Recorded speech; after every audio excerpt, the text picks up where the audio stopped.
Modi Trump കൂടിക്കാഴ്ചയ്ക്ക് സാധ്യത തേടുന്നു. മലേഷ്യയിൽ നടക്കുന്ന ആസിയാൻ ഉച്ചകോടിക്കിടെ കൂടിക്കാഴ്ച പരിശോധിക്കുന്നതായി റിപ്പോർട്ട്.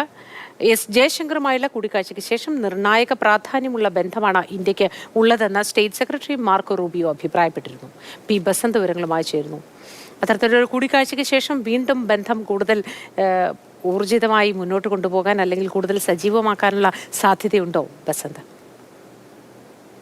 ഇന്നലെ വിദേശമന്ത്രി എസ് ജയശങ്കറും സ്റ്റേറ്റ് സെക്രട്ടറി മാർക്കോ റൂബിയോ തമ്മിലുള്ള കൂടിക്കാഴ്ചയ്ക്ക് ശേഷം അമേരിക്ക ഇറക്കിയ വാർത്താക്കുറിപ്പിലാണ് ഇന്ത്യയുമായുള്ളത് നിർണായകമായ ഒരു ബന്ധമാണ് എന്ന തരത്തിൽ സൂചനകൾ വന്നത്. മാത്രമല്ല വ്യാപാരം, മരുന്നുൽപാദനം തുടങ്ങിയ മേഖലകളിലൊക്കെ വലിയ സഹകരണത്തിന് സാധ്യത തേടുന്നു എന്നുള്ള ഒരു പശ്ചാത്തലത്തിലാണ് ഇപ്പോൾ നരേന്ദ്രമോദിയും ഡൊണാൾഡ് ട്രംപും തമ്മിലുള്ള കൂടിക്കാഴ്ചയുടെ സാധ്യതകൾ പരിശോധിക്കുന്നത്. ഒക്ടോബർ 26 മുതൽ 28 വരെ കോലാലംപൂരിൽ നടക്കുന്ന ആസിയാൻ ഉച്ചകോടിക്കിടെ ഇരുവരും തമ്മിലുള്ള കൂടിക്കാഴ്ച പറ്റുമോ എന്നുള്ള ഒരു പരിശോധനയിലേക്ക് ഇരു രാജ്യങ്ങളും ആരംഭിച്ചു എന്നാണ് ഇപ്പോൾ മനസ്സിലാക്കുന്നത്. അതായത് ഒരു കൂടിക്കാഴ്ചയ്ക്കുള്ള ഒരു അവസരം ഒരുക്കാൻ കഴിയുമോ എന്നുള്ളതാണ്.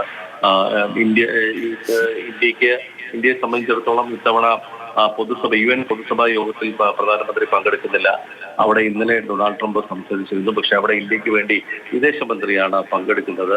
അപ്പോൾ ആ ഒരു കൂടിക്കാഴ്ച ഒഴിവാകുന്നത് വലിയ തോതിൽ അമേരിക്കയുടെ സമ്മർദ്ദം മാറ്റിവെക്കാൻ അല്ലെങ്കിൽ ഒഴിവാക്കാനാണ് എന്ന ഒരു സൂചനകൾ ഉണ്ടായിരുന്നു. ഏതായാലും ഇപ്പോൾ അമേരിക്കയും ചെറിയ തോതിൽ അയഞ്ഞു വരുന്ന ഒരു സാഹചര്യത്തിൽ ഒരു കൂടിക്കാഴ്ചയ്ക്കുള്ള ഒരു സാഹചര്യമാണ് പരിശോധിക്കുന്നത്.